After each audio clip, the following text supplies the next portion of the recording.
ضیاب اپنے فلیٹ کی بالکونی پر کھڑا دونوں ہاتھ ریلنگ پر رکھے ایک گھر کو گھور رہا تھا، کیونکہ اس گھر پر شادی کی لائٹنگ لگی ہوئی تھی اور دیکھتے ہی دیکھتے ضیاب ماضی میں پہنچ گیا۔ ضیاب کا ماضی۔ سردار حشمت علی خان ضیاب سے بہت پیار کرتے تھے۔ ان کا اپنا کوئی بیٹا نہ تھا اور وہ پہلا بیٹا تھا اس خاندان کا۔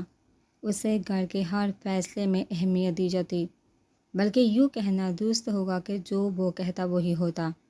ضیاب اپنی گاڑی میں پیپر سے فارغ ہو کر حویلی پہنچا تو حویلی کو دیکھ کر اس کے ہوش اڑ گئے۔ پوری حویلی کو دلہن کی طرح سجایا گیا تھا۔ حویلی میں خوب گہما گہمی تھی، مگر اس سب کی وجہ ضیاب کو سمجھ نہیں آ رہی تھی۔ وہ جیسے ہی سردار دلاور علی کے کمرے میں داخل ہوا تو سامنے تایا حشمت کو بھی پایا۔ دونوں سے ملنے کے بعد اس نے حویلی کی سجاوٹ کے بارے میں سوال کیا۔ یہ سب کیا ہو رہا ہے بابا سائیں؟ بیٹا 2 دن بعد ماں نور کی شادی ہے۔ ساتھ ہی انہوں نے تمام تفصیل بتا دی، جسے سنتے ہی ضیاب ہتھے سے اکھڑ گیا۔ اتنا سب کچھ حویلی میں ہوا اور آپ لوگوں نے مجھے بتانے میں پسند نہیں کیا، میرے بغیر ہی نکاح بھی کر دیا، شادی کا بھی نہ بتاتے میں واپس شہر جا رہا ہوں۔ ضیاب ناراضگی سے کہتا ہوا دروازے کی طرف بڑھا، مگر سردار حشمت علی خان نے اسے بازو سے پکڑ کر اپنے سامنے کھڑا کیا۔ بیٹا سائیں، آپ کی پڑھائی کے خیال سے نہیں بتایا تھا، تم اس گھر کے چراغ ہو، ایسا کبھی مت سوچنا کہ ہم لوگ تمہیں اہمیت نہیں دیتے، صرف تمہیں ڈسٹرب نہیں کرنا چاہتے تھے۔ ضیاب تایا کو کچھ کہہ نہیں سکتا تھا، اس لیے چپ ہو گیا، مگر اب سارا غصہ ماں نور پر نکالنا تھا۔ ضیاب کا ہم عمر بھی گھر میں کوئی نہیں تھا۔ ماں نور اس کے ساتھ کھیلتی نہیں تھی۔ ضیاب کو بچپن سے ہی ماں نور کو تنگ کرنے کا مزہ آتا تھا۔ وہ کوئی مقاہد سے جانے نہیں دیتا تھا۔ جب چھوٹی تھی تو پٹائی بھی کر دیتا۔ ماں نور اسے کچھ کہہ نہیں سکتی تھی، کیونکہ سردار حشمت علی خان نے ضیاب کو کچھ کہنے نہیں دیتے تھے۔ ماں نور نے میٹرک کے بعد آگے پڑھنے کی خواہش ظاہر کی، شاید گھر والے مان بھی جاتے، مگر ضیاب نے یہ کہہ کر ماں نور کو کالج میں داخلہ نہیں لینے دیا کہ میں شہر میں رہتا ہوں، مجھے معلوم ہے کالج میں کیا کچھ ہوتا ہے، کالج میں جا کر لڑکیاں خراب ہو جاتی ہیں۔ سردار حشمت علی خان ماں نور کو زیادہ پسند نہیں کرتے تھے۔ ان کا کہنا تھا کہ یہ بچی منحوس ہے، کیونکہ جب سے یہ پیدا ہوئی اس کے بعد سے بیٹیاں ہی پیدا ہوئیں اور میری نسل رک گئی، جبکہ ضیاب قسمت والا ہے، اس کے بعد بھی بیٹا پیدا ہوا۔ ضیاب آپ کے کمرے سے نکل کر سیدھا ماں نور پاس گیا، جو بہت زیادہ خوش تھی اور پیاری بھی لگ رہی تھی۔ بہت خوش ہو تم، مگر یہ خوشی زیادہ دیر تک نہیں رہے گی، ضیاب نے ماں نور کو مخاطب کرتے ہوئے کہا۔ خلاف معمول ماں نور نے ہنس کر جواب دیا، دیکھو ضیاب، میں اب اس گھر سے ہمیشہ کے لیے جا رہی ہوں، اس لیے میں چاہتی ہوں کہ اب ہم اپنی دشمنی ختم کر دیں، اچھا دوستی اور تم سے کبھی نہیں، اور ہاں تم یہ بات دل سے نکال دو، تم اس گھر سے کہیں جا سکتی ہو، جو لینے آئیں گے وہ لے کر جائیں گے، ماں نور نے تپا دینے والے انداز میں کہا۔ اچھا پھر میں دیکھتا ہوں کہ کیسے لے کر جاتے ہیں، گولی مار دوں گا اسے جو لینے آئے گا، تمہیں یہ کہتے ضیاب وہاں سے چلا گیا، مگر ماں نور کو پریشان کر دیا۔ ضیاب کو ماں نور سے محبت نہیں تھی اور نہ ہی وہ اس سے شادی کرنا چاہتا تھا، اسے بس غصہ تھا کہ گھر والوں نے اسے مشورہ کیوں نہیں کیا۔ گھر والوں کو تو کچھ کہہ نہیں سکتا تھا، مگر ماں نور پر اپنا غصہ نکال گیا۔ ضیاب کو یہ غصہ کتنا مہنگا پڑنے والا تھا، اس کا اسے اندازہ نہیں تھا۔ ڈور بیل کی آواز نے ضیاب کو ماضی سے حال میں پہنچایا۔ عطرت کے ساتھ میں 2-3 دن سے بہت ڈر تھا، اسے اماں بھی اور دوبیر کے رویے نے بہت دکھ دیا تھا، یونی میں بھی اس کا دل نہیں لگ رہا تھا۔ کچھ دیر گراؤنڈ میں بیٹھ کر وہ اب کینٹین کی طرف گئی کہ کافی پی لیتی ہوں، سردی بھی بہت، مگر آج وہاں جا کر وہ ایک مصیبت میں پھنس گئی۔ ہوا یہ کہ اس وقت کینٹین بالکل خالی تھی، کچھ آوارہ لڑکے وہاں بیٹھے موبائل پر فلم دیکھ رہے تھے۔ عطرت کاؤنٹر پر کافی کا کہکہ پلٹی تو وہ لڑکے اس کی طرف دیکھ کر بولنا شروع ہو گئے۔ پریشانی میں اس کا جسم ہلکا ہلکا کانپنے لگا۔ وہ خود کو کمپوز کرتی جلدی سے کینٹین سے نکل جانا چاہتی تھی، جب ان لڑکوں میں سے ایک نے عطرت کا راستہ روک لیا۔ آپ یونی میں نہیں ہیں؟ وہ عطرت کے قریب ہوتا ہوا بولا۔ اتنے میں دوسری سائڈ سے دوسرا لڑکا آ گیا، ہم سے دوستی کریں گے؟ پھر تیسرا، ہم اتنے برے نہیں، اور سب لڑکے عطرت کی زرد ہوتی رنگت سے لطف اندوز ہو رہے تھے اور اسے ڈرا رہے تھے۔ عطرت تو بے ہوش ہونے والی تھی اگر پیچھے سے کوئی آواز نہ دیتا۔ کنیند کینٹین میں داخل ہوا تو ایک طرف لڑکوں کا شور سنائی دیا۔ یہ تو روز کا معمول تھا، مگر جب وہ آرڈر کر کے ٹیبل پر بیٹھنے لگا تو اس کی نظر عطرت پر پڑی۔ وہ تیزی سے اس طرف بڑھا اور ساتھ میں عطرت کو آواز بھی دی۔ کنیند کی آواز پر عطرت کے ساتھ وہ لڑکے بھی پلٹے۔ عطر نے ان لڑکوں کے پلٹتے ہی جلدی سے کونین کی طرف قدم بڑھائے اور اس کی جان میں جان آئی۔ جی کیا مسئلہ ہے آپ لوگوں کے ساتھ؟ کونین نے لڑکوں سے مخاطب ہو کر کہا۔ کچھ نہیں، بس ویسے ہی شوگل کڑھے تو ساتھ ہی کینٹین سے باہر چلے گئے۔ کونین نے عطر کے چہرے کو دیکھا تو اسے بہت دکھ ہوا۔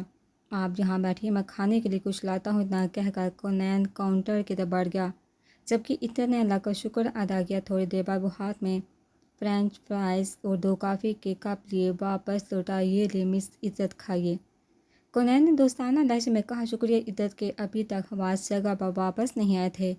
آپ ان کو اتنا سیریس مت لیں، یونی میں ایسا ہوتا رہتا ہے، بس اکیلی مت آیا کریں، ویسے بھی وہ صرف معصوم لڑکیوں کو تانگ کرتے ہیں۔ چھوڑیے، کافی لے۔ جب عطر کافی دیر تک کچھ نہیں بولی تو کونین نے بولنا شروع کیا۔ اس سے عطر پر بہت عرصہ آ رہا تھا۔ آج بہت سردی ہے؟ کونین نے پوچھا۔ جی وہ تو ہے، عطر نے مختصر جواب دیا۔ آپ آئی نہیں پھر؟ کونین کے سوال پر عطر شرمندہ ہوگی۔ وہ بس نہیں آ سکی، اس نے جھوٹ بولا۔ آپ جھوٹ بول رہی ہیں، آپ اتوار کو آئی تھی۔ جیسے ہی کونین نے کہا، عطر نے حیرت سے کونین کو دیکھا۔ زیادہ حیران ہونے کی ضرورت نہیں، ہمارے محلے میں بڑی گاڑی بہت کام آتی ہے، اور جب بھی آتی ہے دھوم مچاتی ہے کہ کس کے گھر آئی ہے۔ کونین نے ایک فرینچ فرائز منہ میں ڈالتے ہوئے عطر کو دیکھا، جس کے چہرے پر واضح حیرت تھی۔ ویسے بھی اس وقت میں اور حالہ بھی چھت پر کپڑے پھیلا رہے تھے۔ اتوار کو ہمارے محلے کے تقریباً ہر گھر میں واشنگ مشین لگی ہوتی ہے، کیونکہ سیوریج کا نظام پرانا ہے، اس وجہ سے گلیاں گندی ہو جاتی ہیں۔ کوڑے والے بھی اتوار کو چھٹی کرتے ہیں تو سونے پہ سہاگا ہو جاتا ہے، مطلب گند ڈبل پھیلتا ہے۔ وہ کچھ دیر کو پھر بولا، گاڑی بڑی تھی، آپ کے بھائی ٹھیک ریورس نہیں کر رہے تھے، لگتا ہے ویسے علاقے میں پہلی بار آئے تھے۔ میں اور حالہ بھی چھت سے دیکھ کر لطف اندوز ہو رہے تھے۔ بعد کی آہ میں کونین نے مسکرا کر عطر کو دیکھا، جس کا مطلب اسے شرمندگی سے نکالنا تھا۔ آئی ایم ریئلی سوری، عطر نے کونین سے کہا۔ نظر جھکا لی۔ کونین کو وہ سچی لڑکی بہت اچھی لگی۔ کچھ دیر سوچنے کے بعد کونین نے فرینچ فرائز عطر کی طرف بڑھاتے ہوئے کہا۔ فرینچ؟ عطر نے حیرانگی سے کونین کو دیکھا، جس نے تھوڑی دیر پہلے اس کی مدد کی تھی، پھر مسکرا کر ایک فرینچ اٹھا لی۔ سوری، میں لڑکی کی دوستی پر یقین نہیں رکھتی، عطر نے جواب دیا۔ کونین نے سر سے پاؤں تک عطر کو بغور دیکھا، پھر کچھ سوچ کر کہا، رشتے پر یقین رکھتی ہیں آپ؟ میں آپ سے رشتہ جوڑنا چاہتا ہوں۔ عطر کو تو اپنی سماعتوں پر یقین نہیں ہوا، وہ تو اظہار محبت کے بارے میں بھی نہیں سوچ سکتی تھی، اور یہ تو ڈائریکٹ پرپوزل تھا۔ جبکہ بولنے کے بعد کونین کو بھی احساس ہو گیا تھا کہ وہ کیا بول گیا ہے۔ فرتے جذبات میں کچھ زیادہ ہی ہو گیا، مگر اب پیچھے ہٹنا بیوقوفی ہے، کیونکہ تیر کمان سے نکل گیا تھا۔ حالہ جیسے ہی ہسپتال کی پارکنگ میں پہنچی، کونین نے جلدی سے بائک آگے لا کر روک دی۔ بیٹھی حالہ بھی، جلدی سے، مجھے آج آپ سے بہت ضروری بات کرنی ہے۔ صبر کرو، بیٹھ رہی ہوں۔ تم کیوں آج ہوا کے گھوڑے پر سوار ہو؟ حالہ نے بائک پر بیٹھتے ہوئے کہا۔ بس حالہ بھی، کیا بتاؤں، بہت گڑبڑ کر دی میں نے، کونین نے بائک چلاتے ہوئے کہا۔ کیا گڑبڑ کر دی ہے میرے بھائی نے؟ حالہ نے کونین کے کندھے پر ہاتھ رکھتے ہوئے کہا۔ حالہ بھی، کیا خیال ہے، شاورما کھائیں گی؟ کونین نے آنکھ پر ماری نیکی اور پوچھ حالہ نے ہنستے ہوئے کہا۔ تبھی کونین نے ایک فاسٹ فوڈ کارنر پر بائک روکی۔ آرڈر دینے کے بعد دونوں بہن بھائی اندر چلے گئے۔ ہاں بتاؤ کیا بات ہے؟ حالہ نے کرسی پر بیٹھتے ہوئے کہا۔ کونین نے حالہ کے سامنے بیٹھے ہوئے سوٹکیس سے کہا۔ حالہ بھی، آپ کو یاد ہے وہ لڑکی جس کو ہم ڈیفینس چھوڑنے گئے تھے؟ ہاں بھائی یاد ہے، عطرت نام ہے شاید، حالہ نے کچھ سوچتے ہوئے کہا۔ ہاں وہی، کونین نے تصدیق کی۔ تو اس میں کیا خاص بات ہے؟ یہ بات تو اب کافی پرانی ہو گئی ہے، اور وہ دیکھو ویٹر آ گیا۔ حالہ نے ویٹر کی طرف اشارہ کیا۔ ویٹر ان کا آرڈر لگا کر اب جا رہا تھا، جب کونین نے حالہ کو بتایا کہ میں نے اس لڑکی کو آج پرپوز کیا۔ حالہ کا شاورمے والا ہاتھ جو منہ کی طرف جا رہا تھا رک گیا۔ اس نے بے یقینی کی حالت میں کونین کو دیکھا، جیسے یقین کرنا چاہ رہی کہ جو میں نے سنا ہے وہی۔ کہ پھر کونین نے اسے ساری بات ایک سانس میں بتا دی۔ حالہ کچھ دیر تو سکتے کی حالت میں رہی، بھی زور زور سے ہنسنے لگی۔ کیا ہوا حالہ بھی؟ کونین نے حالہ کو یوں ہنستے ہوئے دیکھا تو بول پڑا۔ مسٹر کونین، آپ کو کس نے کہا تھا کتنی بڑی چھلانگ لگاؤ، جبکہ پتہ بھی ہے کہ وہ لوگ کتنے امیر ہیں؟ یاد نہیں اس کے گھر کا گیٹ کیسا تھا؟ آپ نے اپنے اوقات سے بڑھ کر کام کیا ہے، ویسے شاباش بنتی ہے۔ یہ کہہ کر حالہ نے تالی بجائی۔ ویسے اچانک یہ سب کرنے کی وجہ حالہ اب سیریس تھی۔ وہ حالہ بھی آج بہت اداس تھی۔ مجھ سے دیکھا نہیں جا رہا تھا۔ میں اسے کچھ اور کہنا چاہ رہا تھا مگر منہ سے کچھ اور نکل گیا۔ کنیل نے صاف گوئی سے کام لیا تھا۔ تو اب پھر کیا مسئلہ ہے حالہ؟ اب شوارما کھا لی تھی۔ حالہ بھی مسئلہ یہ ہے کہ میرا پرپوزل سن کر وہ ناراض نہیں ہوئی اور نہ ہی اس نے غصہ کیا، بس چپ کر دی۔ مجھے ڈر ہے کہ وہ کچھ دن بعد ہاں نہ بول دے۔ اگر اس نے ہاں بولی تو کیا ہوگا؟ امی بابا کو کیا کہوں کہ کنیل شوارما نہیں کھا رہا تھا؟ حالہ نے اپنا شوارما کھانے کے بعد ٹشو سے ہاتھ صاف کے کنیل سے پوچھا، میں تمہارا شوارما کھا سکتی ہوں؟ کیونکہ تم تو کھا نہیں رہی۔ حالہ بھی کھا دو، اگر کہو تو میں اور بھی منگوا دوں، مگر میرے مسئلے کا حل بتاؤ، کنیل نے شوارما حالہ کو دیتے ہوئے کہا۔ کنیل اتنی پریشانی کی بات نہیں، تم صبح یونی جا کر اسے کہہ دینا کہ میں نے کل مذاق کیا تھا کیونکہ تم کل پریشان تھی، اور بس دیکھ وہ لڑکی بہت اچھی ہے، بہت پیاری بھی ہے، مگر ہمارے اور ان کے اسٹیٹس میں بہت فرق ہے۔ ہم لوگ تو ان جیسوں سے دوستی نہیں کر سکتے، رشتہ داری تو دور کی بات، سیانے کہتے ہیں چادر دے کر پاؤں پھیلاؤ۔ حالہ نے سمجھاتے ہوئے کنیل کو دیکھا۔ کنیل نے ہاں میں سر ہلا دیا۔ ادھر جب سے یونی سے آئی تھی اپنے کمرے میں بند، اس کی زندگی میں یہ پہلا واقعہ تو اسے سمجھ نہیں آ رہی تھی کہ وہ کیسا ریئیکٹ کرے، مگر عجیب بات جو اسے لگ رہی تھی وہ یہ تھی کہ اسے کنیل کا غصہ بالکل بھی نہیں آ رہا تھا۔ کافی دیر وہ کمرے میں ٹہلتی رہی، پھر تھک کر ٹیرس پر چلی گئی اور سوچنے لگی، تو بیر بھائی اور اماں وہاں سے دلہن لانے کو تیار نہیں، تو مطلب یہ ہوا کہ وہاں سے دلہن آ نہیں سکتی مگر جا تو سکتی ہے۔ اس سوچ کے ساتھ ہی اس کے چہرے پر عجیب سی خوشی ظاہر ہوئی، جیسے وہ ہلاک کی بےعزتی کا بدلہ لینا چاہ رہی ہوں۔ میں کنیل سے ہی شادی کروں گی، گندے محلے میں۔ اور پھر ہنسنے لگی۔ دوپہر کو جب امیر نے رات میں بتایا کہ اتنا نے دوپہر کا کھانا نہیں کھایا، جب سے آئی ہے کمرے سے باہر نہیں نکلی، تو اسے دیکھنے اس کے کمرے میں چلا گیا۔ 3 دفعہ دروازہ نوک کرنے پر جب دروازہ نہ کھلا تو وہ ہینڈل گھما کر اندر آ گیا۔ عطرت ٹیرس پر تھی اور اسے معلوم تھا کون ہوگا، اس لیے اٹھی نہیں۔ دوپہر عطرت کے پاس بیٹھ کر اسے اپنی بازو میں لے لیا۔ گڑیا اتنی سردی ہے یہاں، کیا کر رہی ہو؟ کچھ نہیں، بس ویسے ہی۔ عطرت نے جواب دیا، ناراض ہو نہیں تو اتنے دن سے شکل پر باڑا کیوں بچ رہے ہیں؟ دوپہر نے عطرت کا چہرہ اوپر کرتے ہوئے کہا، ویسے ہی بتایا تو ہے، آپ یقین نہیں کرتے۔ عطرت نے جواب دیا، اچھا پھر خوش ہو کر دکھاؤ۔ دوپہر نے کہا، بھائی آپ کو پتہ ہے میں سچ مچ آج بہت خوش ہوئی۔ عطرت نے دوپہر سے الگ ہوتے ہوئے کہا، اچھا ایسی کیا بات ہے، مجھے بھی تو پتہ چلے۔ دوپہر نے عطرت کی طرف دیکھتے ہوئے کہا، آپ کو ہی بتاؤں گی، اور کس کو بتاؤں گی، پھر تھوڑا صبر کریے نا۔ چلیے میں آپ کو کافی بنا کر پلاتی ہوں۔ عطرت نے کھڑے ہوتے ہوئے کہا، ساتھ ہی دوپہر بھی کھڑا ہو گیا۔ نہیں گڑیا، پہلے کھانا، اور دونوں ٹیرس سے کمرے کی طرف بڑھ گیا۔ حنین گھر سے نکلا تو نرمین کی کلاس لینے تھا، مگر راستے میں دوپہر کا میسج ملنے کی وجہ سے زریاب کے فلیٹ پہنچ گیا۔ جب حنین زریاب کے فلیٹ پہنچا تو زریاب اور دوپہر ٹی وی لاؤنج میں خاموشی سے بیٹھے تھے۔ حنین سلام کر کے عادت کے مطابق دونوں کے درمیان بیٹھ گیا۔ زریاب چپ کر کے کچن میں چلا گیا، جبکہ دوپہر مکمل خاموش تھا۔ کچھ دیر بعد زریاب کافی کے 3 مگ لے کر آیا، لا کر ٹیبل پر رکھ دیے۔ حنین دونوں کو مسلسل دیکھ رہا تھا۔ جب مزید 10 منٹ تک دونوں خاموش رہے تو حنین کا صبر جواب دے گیا، تم دونوں نے مجھے چارلی چپلن کی مووی دیکھنے کے لیے بلایا۔ حنین کی بات پر زریاب مسکرا دیا، مگر دوپہر پھر بھی خاموش تھا۔ کچھ بتاؤ گے، کیا مسئلہ ہے، یا پھر میں جاؤں؟ فضول میں ٹائم ضائع کر رہے ہو میرا۔ اتنی دیر تو میں کسی حسینہ کو نہیں دیکھ سکتا جتنی دیر سے تم لوگوں کی شکلیں دیکھ رہا ہوں۔ اب کی بات زریاب نے کہا لگا، یار بات دراصل یہ ہے کہ زریاب نے ابھی بات شروع ہی کی تھی کہ دوپہر نے ٹوک دیا، حنین یار مجھے تیری مدد کی ضرورت ہے، مگر تو وعدہ کر میری بات سن کر مذاق نہیں اڑائے گا۔ دوپہر نے منت بڑے لہجے میں کہا۔ حنین اپنی گول مٹول آنکھیں گھما کر شرارت سے زریاب کو دکھا اور پھر دوپہر کی طرف منہ کر کے بولا، بات کیا ہے؟ دوپہر نے ایک لمبا سانس لیا اور رائحہ کی پہلی ملاقات سے لے کر آخری ملاقات تک سب بتا دیا۔ بتانے کے بعد دوپہر نے آنکھیں بند کر لی اور زریاب اب حنین کو دیکھ رہا تھا۔ دونوں کو اندازہ تھا کہ حنین خوب مذاق اڑائے گا، مگر انداز کے برعکس حنین کچھ دیر چپ رہا، پھر غصے سے لاؤنج میں ٹہلنے لگا۔ سخت افسوس ہے مجھے تجھ پر دوپہر، میں نے کبھی سوچا بھی نہیں تھا کہ تو کسی لڑکی کے ہاتھوں الو بنے گا۔ زریاب تو ہے رن مریدی میں پی ایچ ڈی کر، مگر تو میرے پر جاتا ایک لڑکی تجھے 40,000 کا ٹیکہ لگا گی، وہ بھی دن دہاڑے، شرم آنی چاہیے تجھے، مجھے امید نہیں تھی۔ حنین نے دکھ سے نفی میں سہلا، حنین مجھے تو معاف کر دے۔ زریاب نے ہاتھ جوڑے، کہ تجھے کیوں معاف کر دوں، تیرے ہی ساتھ رہتا یہ سارا دن اپنے جیسا بنا دیا ہے اسے۔ حنین اب زریاب پر برس پڑا، حنین وہ بہت تیز لڑکی ہے، یقین کر میں کچھ کر ہی نہیں پاتا۔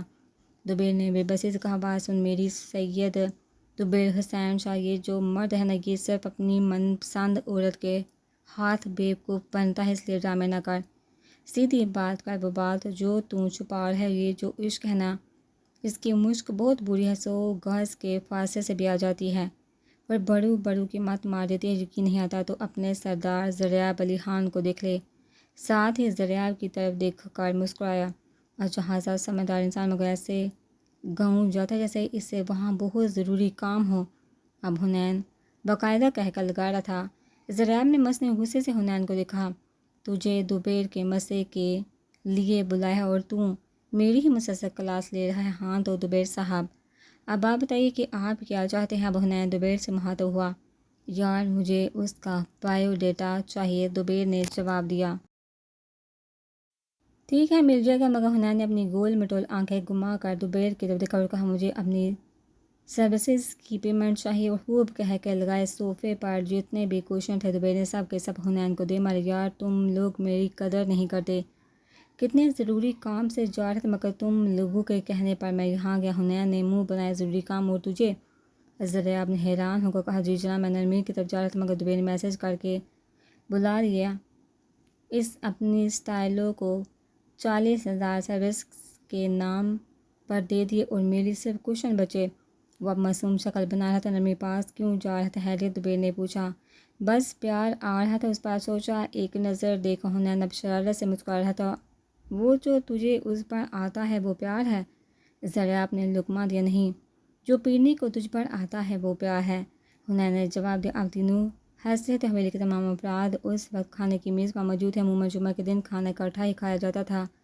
سردار حشمت علی خان نے سردار دلاور علی خان کی طرف دیکھ کر پوچھا اب تو ذریعہ سیٹ ہو گیا ہے، بزنس بھی اس کا ترقی کر رہا ہے، آگے کیا سوچا ہے اس کے بارے میں؟ کیا سوچنا ہے اس کا بھائی صاحب، اب شہر ہی رہے گا، گاؤں تو رہ نہیں سکتا۔ ویسے بھی میں نہیں چاہتا کہ وہ گاؤں میں رہے، آپ جانتے تو ہیں سارے مسائل کو۔ افراسیاب ہے ہمارے پاس، یہ کہتے ہوئے انہوں نے پاس بیٹھے افراسیاب کو فخر سے دیکھا۔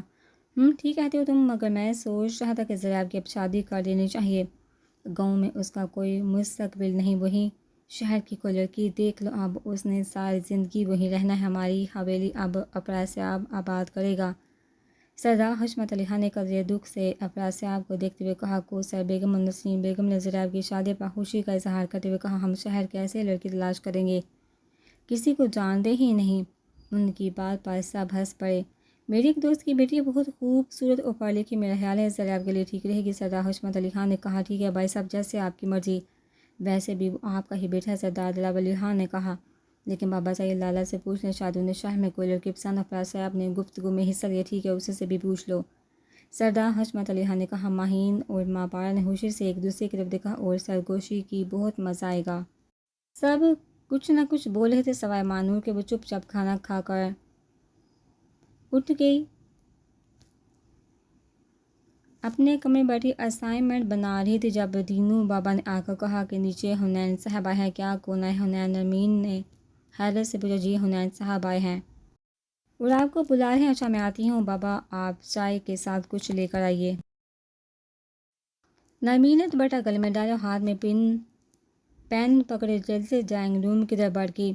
حنین ڈرائنگ روم کے الماری کے سامنے کھڑا تھا جس میں بے شمار ٹرافیاں اور شیلڈز پڑی تھی۔ آہٹ پر پلٹا بلیک شرٹ اور کیمل کلر کے پینٹ میں غضب کا لگ رہا تھا۔ توبہ کتنا لوہا جمع کیا ہو تم لوگوں نے، حنین نے نرمین کی طرف دیکھ کر کہا۔ نرمین نے گلاسز اتار کر ہاتھ میں پکڑے جواب دیا مسٹر حنین یہ لوہا نہیں بلکہ آپا، بائی، بابا اور میری ٹرافیاں اور نماز ہے، تمہاری طرح نالائق نہیں، یہ پڑھے لکھے لوگوں کا گھر ہے سمجھے۔ یہ کہتے ہوئے اب حنین کے بالکل سامنے تھے۔ میرے خیالات اس پڑھے لکھے خاندان کے بارے میں کچھ مختلف ہیں، حنین نے کہتے ہوئے اپنے گول مٹول آنکھوں سے گلاسز اتار کر شرٹ میں لگا دیے۔ مطلب؟ نرمین نے الجھ کر دیکھا۔ میرے نزدیک پی ایچ ڈی کا مطلب پھر ہوا دماغ، اس طرح تمہارا باپ اور بھائی میرے حساب سے فارغ ہیں اور وہ تمہاری میجر بہن، اسے تو آرمی نے صحیح جگہ رکھا ہوا ہے، یعنی ہینگو پیچھے بچی تم، اگر تم نے بھی پی ایچ ڈی کر لی تو پورا خاندان پاگل خانے کے لیے پرفیکٹ ہے۔ دوسرے لفظ میں یہ پڑھا لکھا خاندان اصل میں پاگلوں کا ڈبر ہے۔ حنین اب تباہ دینے والی مسکراہٹ سے نرمین کو دیکھ رہا تھا۔ شرم آنی چاہیے تمہیں، بکواس کرتے ہوئے نرمین کو اب غصہ آ گیا تھا۔ تم اپنے آنے کا مطلب بتاؤ اور رفو چکر ہو ماما، بابا گھر پر نہیں، شکر کرو ورنہ بابا تمہیں بتاتے، نرمین نے دمکانے والے انداز میں کہا۔ یار تجھے دیکھنے آیا تھا، تیری یاد آ رہی تھی، اور ساتھ ہی نرمین کی طرف حنین نے قدم بڑھائے۔ حنین تم ٹھیک تو ہو؟ نرمین نے حنین کو سر سے پاؤں تک دیکھتے ہوئے کہا۔ اس سے پہلے کہ نرمین پیچھے ہٹی، حنین نے نرمین کا ہاتھ جس میں گلاسز پکڑی ہوئی تھی پر زور سے اپنا ہاتھ مارا اور گلاسز زمین پر گر گئی۔ کیا بدتمیزی ہے! نرمین جلدی سے گلاسز اٹھانے لگی تو حنین نے اوپر پاؤں مار دیا جس کی وجہ سے گلاسز ٹوٹ گئی۔ اوہ سوری نرمین، وہ مصدوم شکل بنا کر کہہ رہا تھا۔ یو ایڈیٹ، اب میں اپنی اسائنمنٹ کیسے بناؤں گی؟ نرمین چلائی۔ یار میں بنوا دیتا ہوں، چلو میرے ساتھ۔ حنین نے آفر ماری۔ میں نہیں جا رہی تمہارے ساتھ، بابا ناراض ہوتے ہیں، وہ آنے والے ہوں گے۔ نرمین نے سچ سے کام لیتے ہوئے کہا۔ تو اب اسائنمنٹ کیسے لکھو گی؟ حنین نے بالوں میں ہاتھ پھیرتے ہوئے پریشانی سے نرمین کو دیکھا جو بہت پریشان نظر آ رہی تھی۔ میں باہر جا رہا ہوں، تم جلدی سے آ جاؤ اگر کلاسز لینی ہے تو، اور میں جانتا ہوں تم اپنی پڑھائی پر کمپرومائز نہیں کرتی۔ وہ اب شانے اچکاتا گلاسز لگانے لگا۔ گھر پر کوئی نہیں ہے، بابا جب آئیں گے تو گلاسز لا کر دے دیں گے، پر پھر تو بہت دیر ہو جائے گی۔ کیا کروں؟ نرمین ششو پر میں مبتلا تھی جب اسے حنین کی آواز آئی۔ میرا تمہیں اغوا کرنے کا کوئی ارادہ نہیں، اگر تمہاری مرضی ہے میں جا رہا ہوں۔ اچھا میں آتی ہوں، مگر تم مجھے جلدی ڈراپ کر دینا پلیز، نرمین نے انگلی سے وارن کرتے ہوئے کہا۔ حنین نے سینے پر دونوں ہاتھ رکھتے ہوئے تھوڑا سا جھک کر کہا، جو حکم بندہ حاضر ہے، اور دل میں کہا تم چلو تو صحیح، آگے میری مرضی۔ وہ مسکرانے لگا۔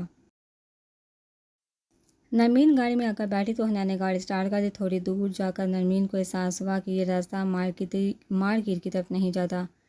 یہ کہاں جا رہے ہو؟ نرمین نے حنین کی طرف دیکھا، پوچھا۔ ہسپتال، حنین نے بغیر دیکھے مسکرا کر کہا۔ مگر کیوں؟ نرمین کو حیرانگی ہوئی۔ میں نے گائنیکالوجسٹ سے ٹائم لیا، حنین نے بہت سیریس انداز میں جواب دیا۔ کیا؟ مگر کس کے لیے؟ نرمین کو جھٹکا لگا، وہ پورا حنین کی طرف گھوم گئی تھی۔ ماما کے لیے، حنین نے نرمین کو حیرانگی کو انجوائے کرتے ہوئے کہا۔ بے شرم انسان، کم از کم ماں باپ کو تو معاف کر دیا کرو، مجھے تم سے یہ امید نہیں تھی۔ نرمین اب بگڑ چکی تھی۔ کول ڈاؤن یار، اب اگر بابا کو ماما کی فکر نہیں تو اس کا یہ مطلب نہیں کہ میں بھی ان کی فکر چھوڑ دوں۔ اتنا بڑا گھر، کوئی رونق نہیں، تمہارے بابا نے میری شادی نہیں ہونے دینی کہ گھر میں کچھ رونق لگے، تو میں نے سوچا کہ میں خود ہی رونق کا بندوبست کر لوں، شاید یہ ہے نا۔ آخر میں حنین نے داد طلب نظروں سے نرمین کو دیکھا جو اسے انتہائی غصے سے دیکھ رہی تھی۔ Shut up! اور نرمین نے ڈیش بورڈ پر پڑا ٹیشو کربا حنین کے منہ پہ مارا۔ آؤچ! کتنی ظالم ہو تم، کتنا تشدد کرتی ہو مجھ پر، پھر بھی سب تمہیں مظلوم سمجھتے اور اتنی پڑھی لکھی ہو پر صرف ایک ہی گالی آتی ہے۔ Shut up! اور گالیاں نہیں آتی مثلاً؟ کتنی گندی گالیاں دے رہے ہو، شرم کرو کچھ، اگر لوگ سنیں گے تو کیا کہیں گے؟ نرمین نے افسوس سے حنین کو دیکھا۔ لوگوں کو سمجھ آئے گی تب نا، حنین نے کہہ کر لگا۔ مگر مجھے تو سمجھ آ رہی ہے، نرمین نے جواب دیا۔ تو کس نے کہا تھا اتنا پڑھنے لکھنے کو پتہ چلا کتنا نقصان ہوتا ہے، زیادہ پڑھے لکھے ہونے کا بندہ ہر بات سمجھ جاتا ہے پھر پریشان رہتا ہے۔ میں اس لیے لڑکی کی زیادہ پڑھائی کے خلاف جب یہ بیویاں بنتی ہیں تو بہت تنگ کرتی ہیں، حنین نے تبصرہ کیا۔ میرے خیال سے تمہیں اپنا جملہ ٹھیک کرنے کی ضرورت، تم صرف لڑکیوں کی نہیں بلکہ لڑکوں کی پڑھائی کے خلاف تبھی پڑھتے نہیں ہو، نرمین نے چڑھ کر جواب دیا۔ گھر میں حنین کا قہقہ گونجا۔ تم مجھے کتنے اچھے سے جانتی ہو، قسم سے نرمین، آئی لو یو۔ ساتھ ہی اسپتال کی پارکنگ میں گاڑی روکی۔ چلو شاباش، نیچے اترو، حنین نے نرمین کو مخاطب کرتے ہوئے کہا۔ میں کیوں اتروں؟ تم جاؤ، تمہارا مسئلہ ہے، نرمین نے جواب دیا۔ پاگل، گائنی کے وارڈ میں عورتوں کو مسئلہ ہوتا ہے، مردوں کو نہیں، نیچے اترو، حنین نے نرمین کی طرف دروازہ کھولتے ہوئے کہا۔ نرمین نے دکھ سے حنین کو دیکھا۔ جیسے کہہ رہی ہو تمہارا کچھ نہیں ہو سکتا۔ حنین گاڑی لاک کرتا ریسیپشن کی طرف نرمین کے ساتھ بڑھ گیا۔ مجھے آج تمہاری باتوں سے بہت جھٹکا لگا، نرمین نے حنین کے ساتھ چلتے ہوئے کہا۔ ہائے میری جان، ابھی تو بہت سے جھٹکے رہتے ہو، ذیلا مسکرایا۔ ریسیپشنسٹ نے مسکرا کر پیشنٹ کا نام پوچھا تاکہ پرچی بنا کر ڈاکٹر پاس بھیج سکے۔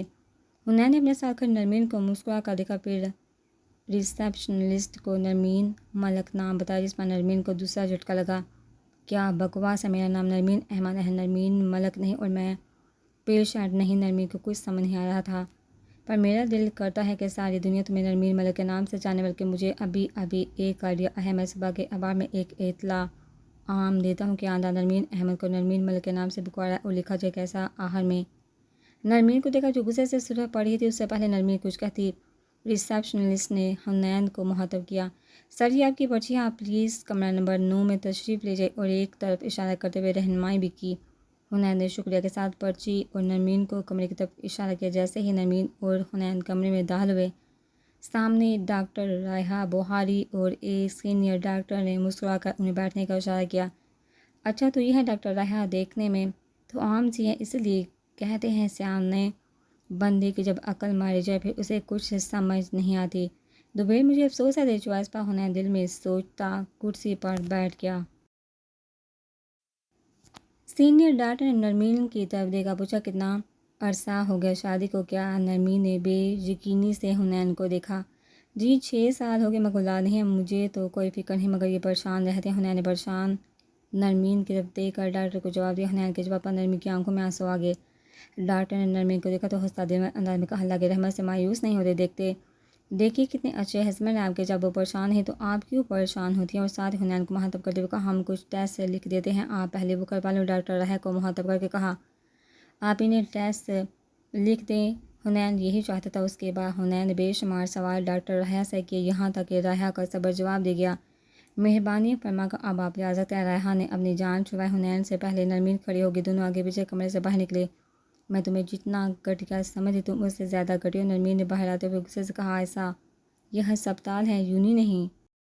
حنین نے جواب دیا۔ پارکنگ میں آ کر دونوں گاڑی میں بیٹھے۔ نرمین مسلسل رو رہی تھی، اس سے بہت دکھ ہوا۔ حنین کی حرکت کا کیا ہے، رو کیوں رہی ہو؟ حنین نے گاڑی اسٹارٹ کرتے ہوئے کہا، will you please start up? Narmeen نے باہر دیکھتے ہوئے جواب دیا، پھر وہی ایک گالی۔